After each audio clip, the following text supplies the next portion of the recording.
Golfers, welcome back to the channel. In today's video, we're going to talk about 3 ideas and 3 drills that you can implement within your practice and also your technique before you hit any golf shot that's going to help you gain a little bit more distance off the tee. So we're going to turn your 230 yards off the tee in at 250.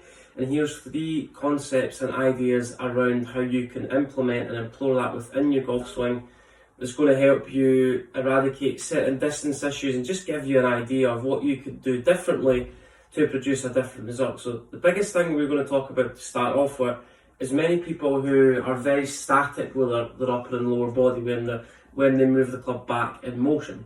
So the biggest issue I see on a daily basis with people who struggle with driver, obviously I've got a 60-degree wedge in my hand at the moment. I'm going to talk about how you would set up a driver with a 60-degree wedge, and all you're going to do is going to translate that into hit and drive. The biggest thing we do generally talk about with people who lack distance is the understanding about how their body needs to function properly to produce a different result. So if you think about your right hip and your right shoulder, many people who struggle with a lack of distance lack club head speed, meaning that we don't engage our lower and upper body enough to create a different result. The tendency from here, if you think about the relationship between my right shoulder and my right hip, shoulder is always going to work slightly further back than my right hip. What we see from here is a lot of golfers don't get the right shoulder back enough to put the club against your shoulders. We're using the club head as a reference point and a guide as a right shoulder. Many people, when they swing the club back, that club head doesn't disappear behind their back. We almost see a position where, if you use the door frame behind me, we see a slight sway. So my right knee's going outside my right foot from there, and my upper body's drifted too far behind the golf ball. So if you're this golfer, what happens from there? If you sway too much behind the golf ball, right shoulder just slides in a straight line away from the golf ball.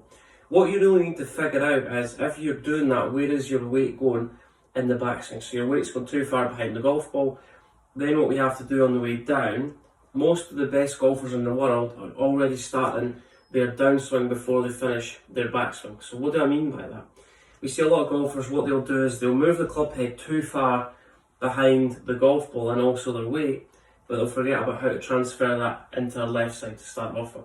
So my biggest piece of advice for anyone who struggles with hitting driver, you need to get more weight moving into the left side before your arms get to the top of the backswing. Before your left arm gets parallel to the ground, you almost want to feel like all your weight starts to press into your left heel, downward into your left heel. What that's going to do is it's going to recenter my body weight. Too many golfers get into a position where they swing too far behind the golf ball, so they'll move too much mass behind the golf ball in the backswing.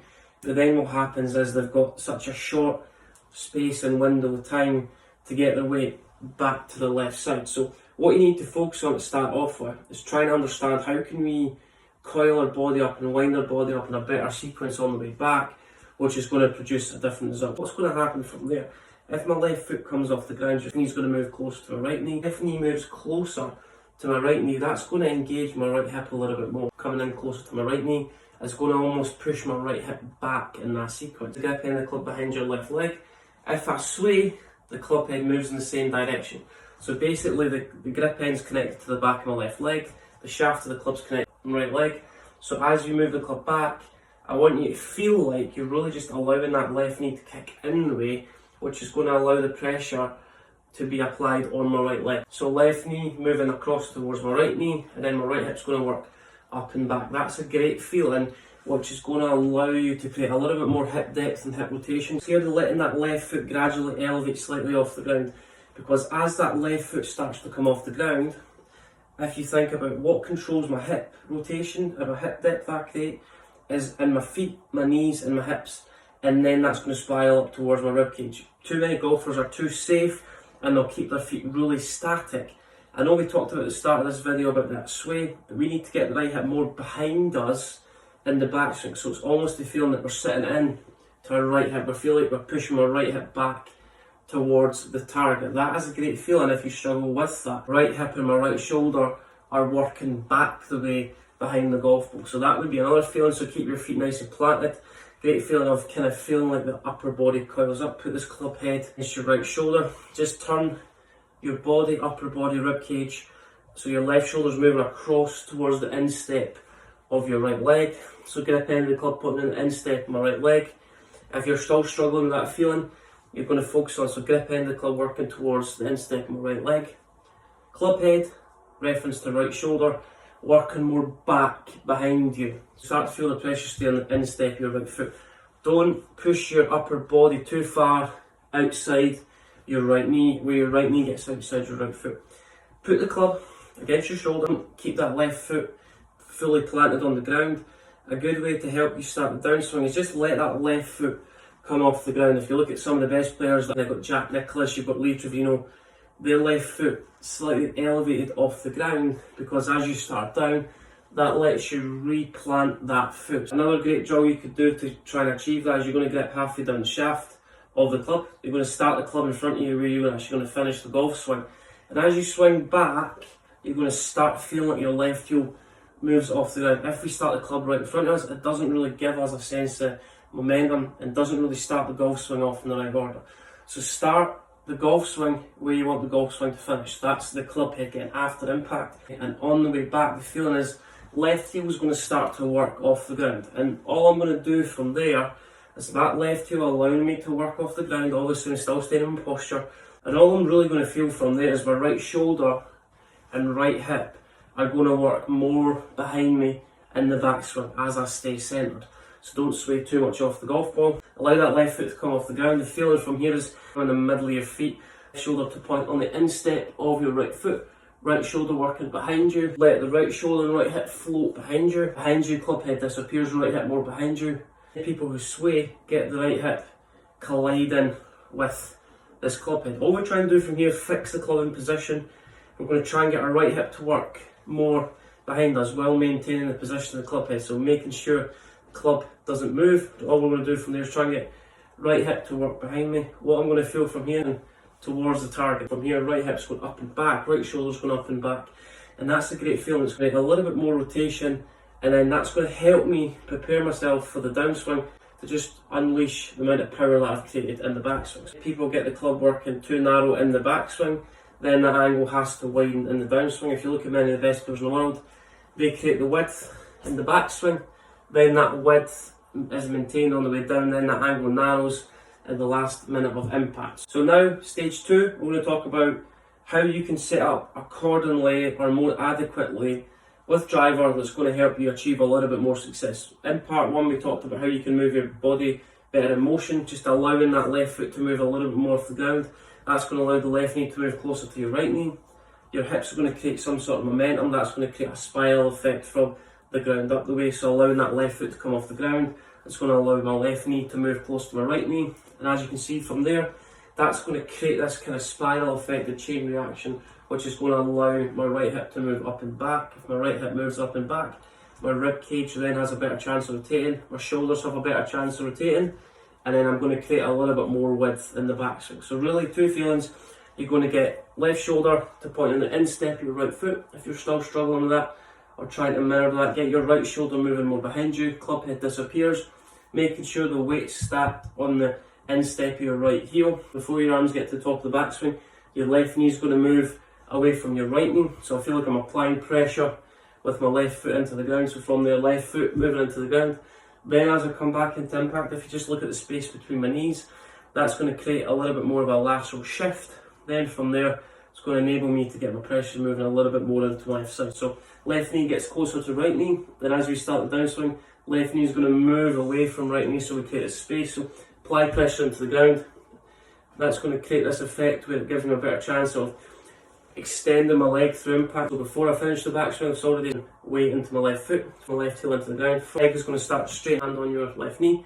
From here, I'm going to try and move my left hand up towards my left hip. How do I achieve that? I'm going to feel like my left hip goes up and back. Straighten my left leg, my chest is going to start to extend towards the sky. Of my left shoulder working up and back through impact. Shoulder moves behind in the backswing. Then as we come into the downswing, apply pressure into that left leg. Then my chest starts to extend. Leg's going to start to straighten. Chest is then going to start to extend towards the sky. Shoulders working up, back and around. That's going to get everything facing the target. It's also going to allow you to transfer your weight and achieve consistency, but not a lot of people are prepared to put the work in to help us achieve a little bit more success. So before we hit any golf shot, it's important have a thought in our head and have an intention of what type of shot we're going to hit.